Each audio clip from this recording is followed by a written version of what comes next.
In the autumn of 1888, the East End of London lived in terror. A killer prowled the streets and hunted down innocent prostitutes.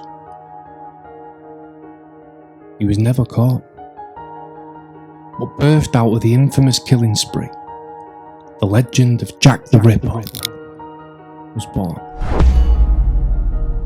His identity has never been revealed, but due to a recent breakthrough and huge debates within the Ripperology community, a new suspect has entered the equation, yet talked his way around the police. For over 130 years, Jack the Ripper's identity has never been revealed. What has he been hiding in plain sight?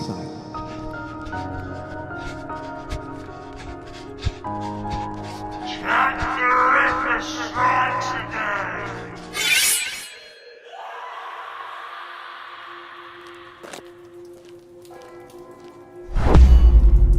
On the 31st of August, 1888, down the dimly lit streets of Bucks Row,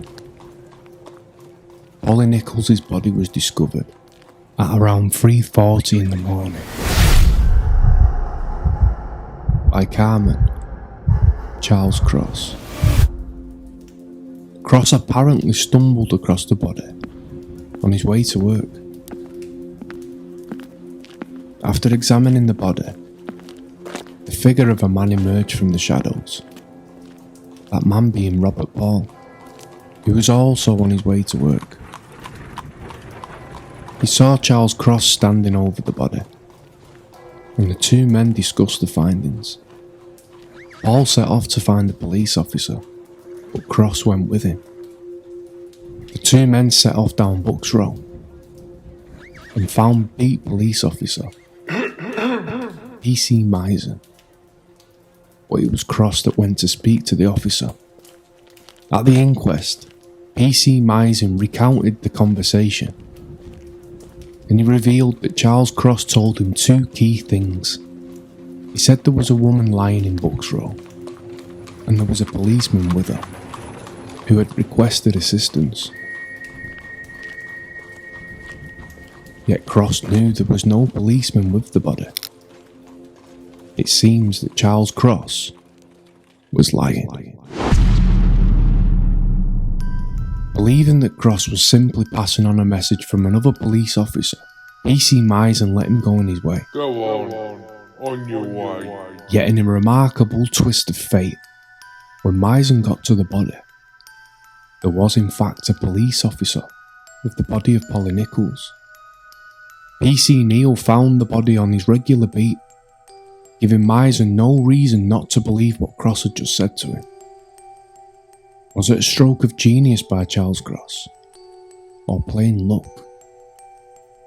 Had P.C. Neal not found the body in the meantime, Misen would have realised that Cross had lied to him, and a manhunt would have surely ensued. Ultimately though, Cross was flushed out when eyewitness Robert Paul's newspaper interview hit the papers. Read all about it. Jack the Ripper strikes again. And Cross had no other option than to go to the inquest.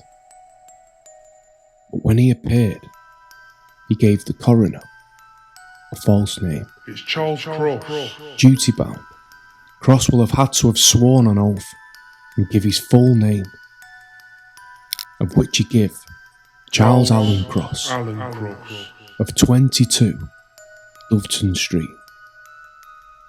But Cross's deception at the time was not uncovered, and he slipped into obscurity. In 2005, a group of Ripperologists began to pick the bones out of the case, and they revealed that there wasn't a Charles Allen Cross living at 22 Doveton Street at the time. However, there was in fact a Charles Allen Lechmere, and an 1861 census record found the breakthrough that they were looking for. Charles Alan Lechmere was recorded with the surname of Cross. He was 12 years old and registered under his stepfather's name at the time, Thomas Cross, the head of the family. Throughout his life, there are 120 official documents recorded on him. On 119 of them, he stated his real name, Charles Alan Lechmere. But suspiciously, on the night of the murder, he gave his name as Charles Alan Cross, the one and only time he ever used it. Lechmere was acting suspiciously at the night of the scene of the murder. He lied to a policeman on the night of the crime and gave a false name at the inquest. But did he lie about anything else? Having confirmed his name, where he lived and worked, we can now delve into the inconsistencies of his movement that night. And there's another red flag that raised alarm bells with his story and version of events. Lechmere's walk to work took him yards of Robert Paul's house, the man who discovered Lechmere with the body. The two shared the same route, but yet both men claimed they saw nobody else on the street that night. If they were only seconds apart, they should have seen each other well before Bucks Row. At the inquest, Lechmere stated that on the morning of the murder, he left his house at 22 Dupton Street at 3:30 in the morning. But recent police detectives have retraced his footsteps that night and walked the same route that he took back in 1888, as well as timing it. Lechmere said he discovered the body 16 minutes after leaving his home, but retracing his steps, we can now conclude that it would only have took 7 minutes from Dufton Street to the scene of the crime. Even though many aspects of the street has changed, the route is still very much the same layout. There seems to be a major discrepancy in Lechmere's story. He would have reached the site at 3:37, long before Paul turned into the street at 3:45, leaving a crucial gap in time, where Lechmere was alone with the body for around 8 minutes. Lechmere was with Polly's body a lot longer than he originally made out. Pathologists studying the murder of Polly Nichols claim she was first strangled to death, as bruising around the neck and jaw was evident. The throat was slit with a knife that went deep across her throat. It severed all the tissues back to the bone of the vertebra. She suffered 12 major stab wounds to the abdominal region, a well-known Ripper trait. The whole event would have lasted no longer than a few minutes. If in fact Lechmere was the man who took the life of Polly Nichols, he would have had enough time to do so. But if he had done it, why wasn't Lechmere covered in blood? He spoke to 2 people after the murder, and surely it would have been evident that blood was upon him. But pathologists say it wouldn't necessarily have been the case. Like many of the Ripper victims, Polly Nichols was strangled to death first. And without blood pressure, there would have been no arterial spray, suggesting she was dead before the Ripper used his knife. And given Polly Nichols was wearing multiple layers of clothing that night, it would have taken some time for the blood to seep through the fabric. Lechmere would have not only have had time to kill Polly Nichols, but he would also be clean of blood. On the night of Polly's death, Paul approached Lechmere, who was stood directly over the body. As he approached him, Paul was taken back, as he initially thought that Lechmere was going to attack him. Instead, he made him aware of the body of Polly Nichols. So, right here where I'm stood is where Polly's body was discovered. There was no blood detected by Paul at the time. Not knowing she was dead, he asked Lechmere to help him prop her up, to which he refused to touch the body. Robert Paul found this strange, as he just witnessed Lechmere knelt next to her. So why would he refuse to move the body? If they had, it would have been immediately obvious that she'd been murdered. When Paul went to get the police, Lechmere was adamant on walking with him. In the meantime, the body was discovered by PC Neil, who at this point immediately noticed a huge pool of blood. And this is where the plot thickens. Upon discovery of the body, Robert Paul noticed no signs of blood at all. But the first thing that PC Neil noticed, only seconds later, was a huge pool of blood. This strongly suggests that the murder was very, very fresh, and with no one else in the street other than Lechmere that night. He was spotted by a witness standing over her body. This puts Lechmere squarely in the frame as the killer of Polly Nichols.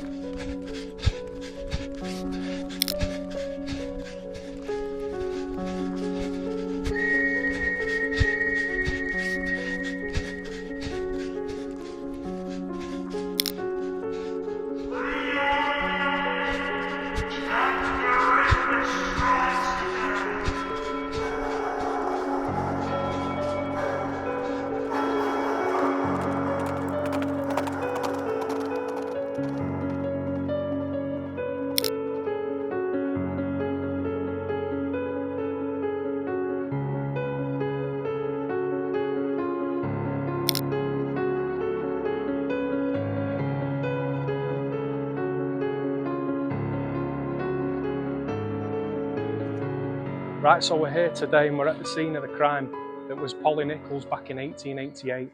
Now, if you just look over there, as horrible as this sounds, but where them bin bags are, that was where the body of Polly Nichols was discovered back in 1888. If I just come with me, Dad. It might look a bit different because I'm normally holding the camera and I've got my dad here filming with me today.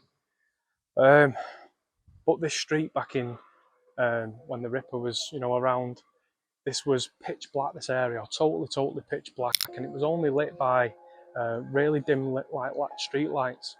Now, the residents of the area, because of the connection to Polly and her murder, they wanted to basically sever ties with it, and they didn't want any association with this. And they wanted the name changing from Bucks Row to what it's called today, which is Durwood Street. Now, Polly was cut from across her throat, 2 massive deep wounds across her throat that went right back to the vertebra, and it was only a few mil off actually severing her head. He also attacked the abdominal and around the sort of uterus area, typical Jack the Ripper style. But if you just come with me, Dad. Sorry for the background noise, but I'll just take you to the actual location. So right here where I'm stood is where Polly's body was discovered. And if our man, who we think is Jack the Ripper, Lechmere, he was the first guy. He was the first person out of any of the possible suspects that we had, Kosminski, Maybrick, everything like that. He was the only person that you can connect to one of the actual victims, and he was minutes if not seconds away from their actual murder. So this place is Lechmere, right at the scene of the crime. He would have made his way up the street and he would have been coming down here to make his way to work. And he found Polly Nichols at night. She'd been totally mutilated.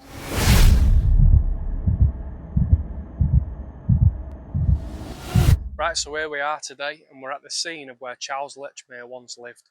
Now, he gave his false name as Charles Cross and his address of 22 Doveton Street. Now, behind me is Doveton Street, as you can see. Doveton Street got blitzed during the war, and then these flats were built as a result. Now, it only took Lechmere a few weeks, if not a month, before he he acclimatised. Once he moved in, he acclimatised to the area and got his bearings.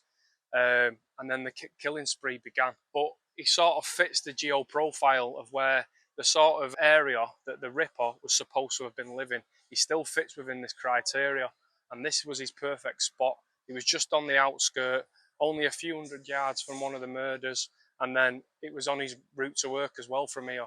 So this is the actual place where we believe our man Charles Lechmere, once lived. Charles Lechmere's actions on the night of the murder of Polly Nichols implement him as a prime suspect.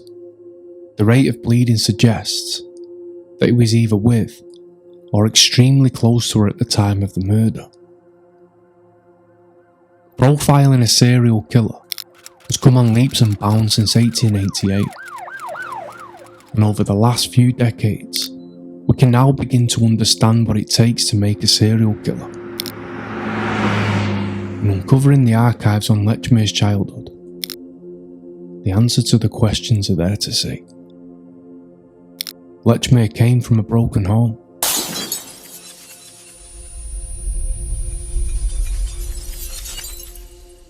And he had numerous stepfathers within a short space of time.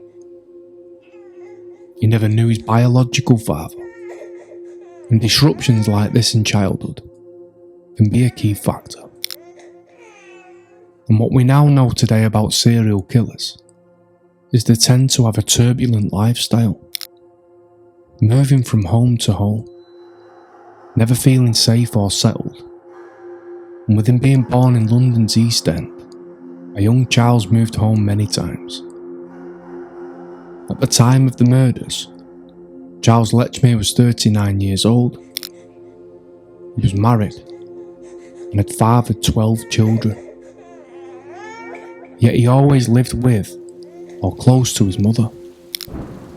She was a bigamous woman, having married a man 10 years younger and another one some years older than her, and by all accounts, she seemed a very domineering character. And she played a pivotal role in his life, and just a few weeks before the killings began, Lechmere moved away on his own,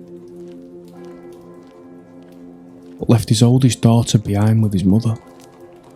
Criminologists speculate the reason for Lechmere moving out could have been attributed to some kind of trauma. Maybe it was breaking point. And the years of trauma he endured, having witnessed many things throughout his childhood on his mum's behalf, You ain't no son of mine. could have ignited a strong hatred towards women.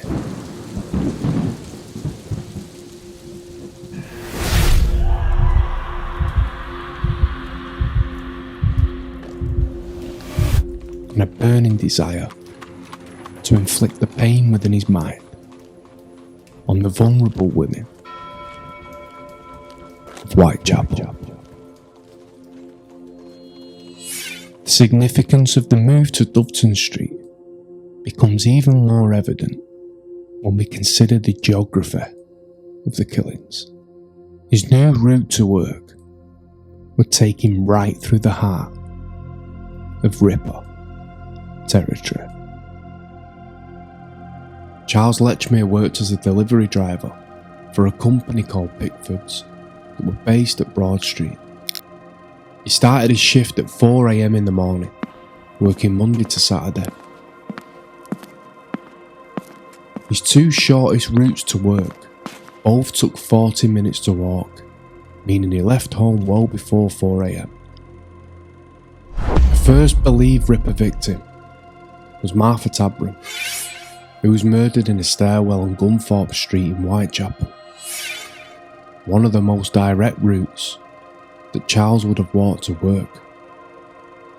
Coroner reports say she was killed between 2:30 and 3:30 AM, at a time when Lechmere would have been passing to go to work. Next to be killed was Polly Nichols.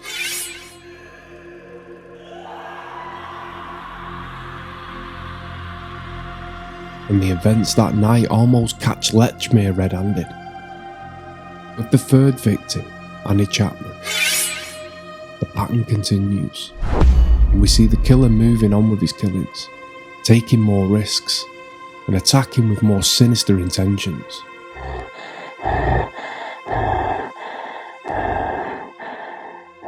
Her organs have been pulled out over her body, and have been found hanging over her shoulder.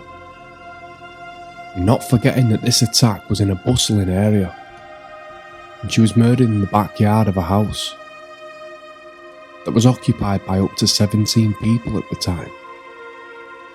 Some neighbours heard the sounds of struggles at night, but somehow the Ripper elusively slipped away. This killing was also on the way to Lechmere's route to work, and again he would have been passing close to the murder site within minutes of her death. That's the third killing on his early route to work. The next two occurred on the same night, the victims being Elizabeth Stride and Catherine Eddowes, and this scarred its way into the history books, as the infamous murders are known as the double event. But these were distinctly different. The killer attacked outside his comfort zone, and this strange shift of killing has always puzzled crime experts. But if Lechmere was in fact the killer, this makes perfect sense. Stride was killed in the midst of the many houses that Lechmere grew up in, and an area that he would have known like the back of his hand. The murders both occurred on a Saturday night. This was his only night off work, and the murder of Liz Stride was only yards from his mother's house. Police detectives seem to think that on the night, Lechmere could have been visiting his mother and daughter at the house, and it's possible that some sort of argument could have broken out between them, or possibly his stepfather.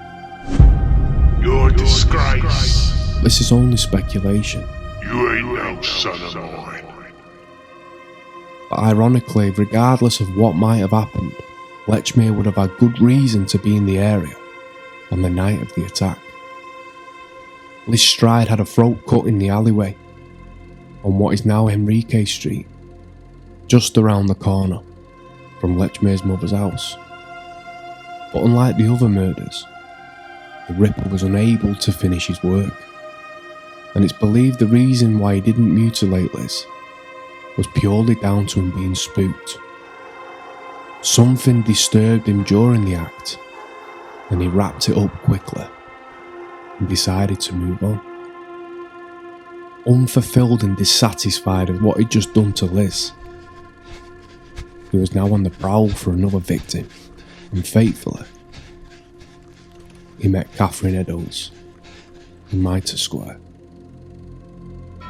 Within 40 minutes, he'd found, mutilated, and murdered Catherine Eddowes in Mitre Square.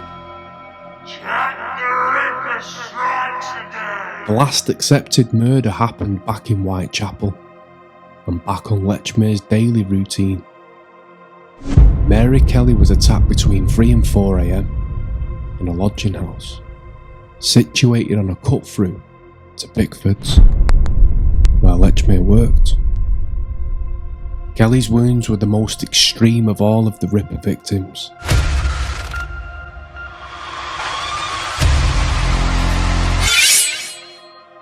With huge sections of her body removed. She'd been subject to the most horrific murder known to man.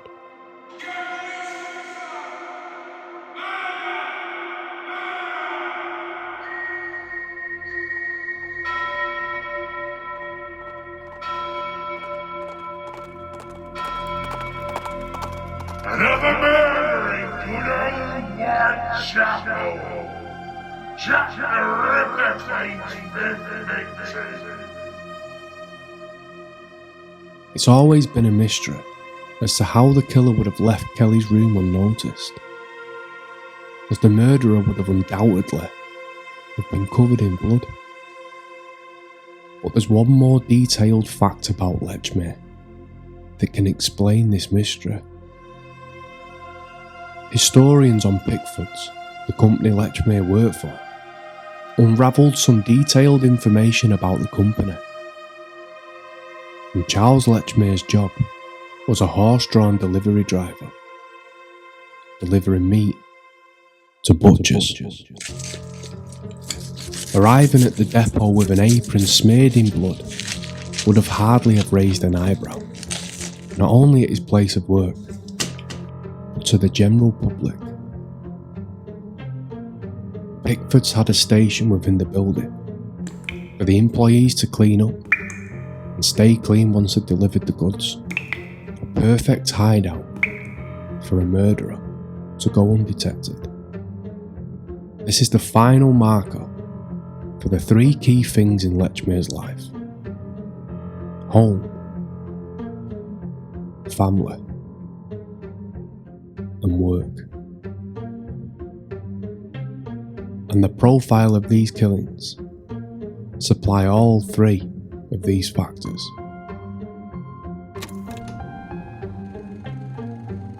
There's been many suspects that have come under fire since 1888, the most obvious one being Aaron Kosminski.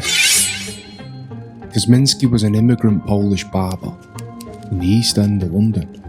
He seemed relatively normal on his arrival from Poland, but as his time rolled on in Whitechapel, his mental attitude began to deteriorate. He began to show signs of severe mental illness. He was drinking from the gutters of Whitechapel and wouldn't eat food, only the scraps, left over on the floor, down the streets. He claimed to be guided by God and could predict the movement of every person in Whitechapel. Eventually, a huge argument broke out at his home, and his family took charge of his welfare. He decided the best course of action would be to send him to a mental institution.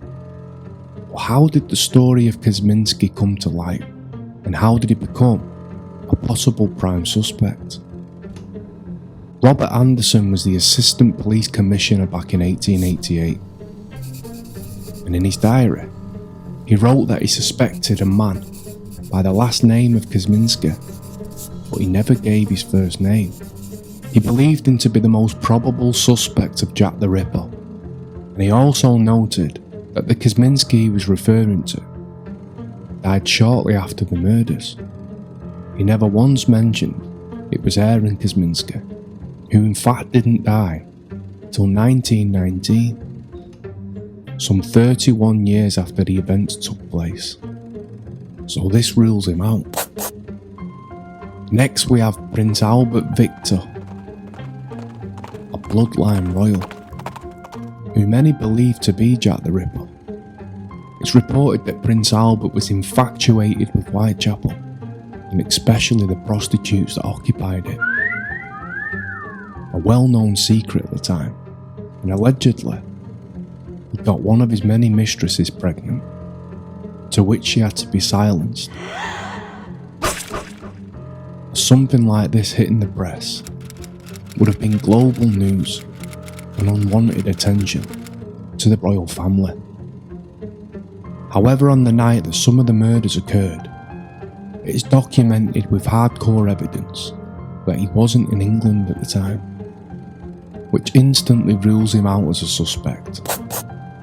And lastly, although there is many more, is Francis Tumblety, an eccentric American quack doctor with an alleged unhealthy obsession with female body parts. Although there's no solid evidence to suggest that this is true, he was one of the top suspects at the time, but there is no concrete evidence that he ever visited Whitechapel, and he bore no resemblance to any of the descriptions given by eyewitnesses who may have seen the killer. He was a striking looking man, and he would have stood out a mile considering his choice of clothing and his extremely large moustache. However, he did have a past of indecent exposure, but the chances of someone looking so striking and having none, if any, knowledge of the area places him in my book as an unlikely suspect. Jack the Ripper wasn't a man who was clearly insane like Kosminski. Nor was he a royal, or a man standing out from the crowd, like Tumblety. He was a man who could simply melt into the background and go undetected. He was an East Ender, a local man with intimate knowledge of the area. He knew every nook and cranny of Whitechapel. And the only way you learn things like that is through being raised there. Lechmere fits the bill perfectly. He was all of those things, and we can even place him at the scene of the crime. And like most psychopaths, they can appear as normal people, just like you and me. We've seen this trait throughout the course of time with people like Peter Sutcliffe, Ted Bundy, and many more. They're the most unassuming candidates for committing crimes of this level. Yet somehow, when the time's right, behind closed doors they can switch it on within a split second, like Jekyll and Hyde. But why did the murders stop? This is a question that's left many people scratching their heads, and the only explanation I can give is that something interfered with Lechmere's life at the time of the killings. After all, he had 12 children, and maybe one, if not more, came to live with him at the time. And things become harder, and he couldn't carry on getting away with it. Who knows? The only logical explanation I can give is that something happened in his life at this time that put an end to the killing spree. Something drastic had to have gotten his way and enabled him to continue as Jack the Ripper. So when you review the whole story of Charles Allen Lechmere, we can place him at the scene of the crime with the body of Polly Nichols, which some would say was as close as a smoking gun as you could get. He lied to the police and gave a false name at the inquest. He can be linked to every one of the canonical 5 murder victims, as well as others. That's more substance brought to the table than any of the other possible Jack the Ripper suspects combined. None of the suspects can be placed at the scene of any of the crimes, and by today's standards, the evidence presented would certainly have seen Lechmere at a murder trial. And if it wasn't Lechmere who was Jack the Ripper, then he was the most unluckiest man in Whitechapel, who had a habit of always passing by one of the murder sites at the same time they were being committed. But there's one last thing to share with you. Charles Lechmere lived until he was 71 years old. He became a considerably wealthy man, wealthy enough to have his photograph taken. Ladies and gentlemen, I present to you the only ever known photograph of Charles Allen Lechmere, the possible face of Jack the Ripper.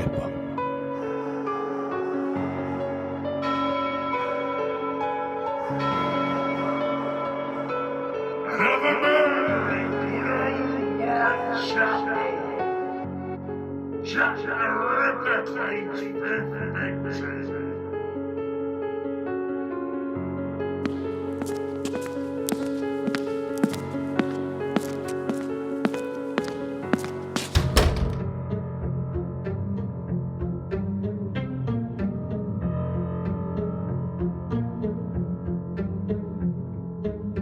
The suspects of Jack the Ripper continue to pile up Each year there seems to be a new prime suspect. But until evidence such as the Lechmere case can be rivaled, it's hard to suggest otherwise. But the reality is, we will never truly know who he really was. The story lives on, and the legend of Jack the Ripper has scarred its way into the history books as the biggest unsolved murder mystery the world has ever seen. And if you're ever in Whitechapel, spare a thought for the innocent victims whose blood was shed on the cold streets we walk upon, and the man who elusively slipped the net and took the secret of his identity to his grave.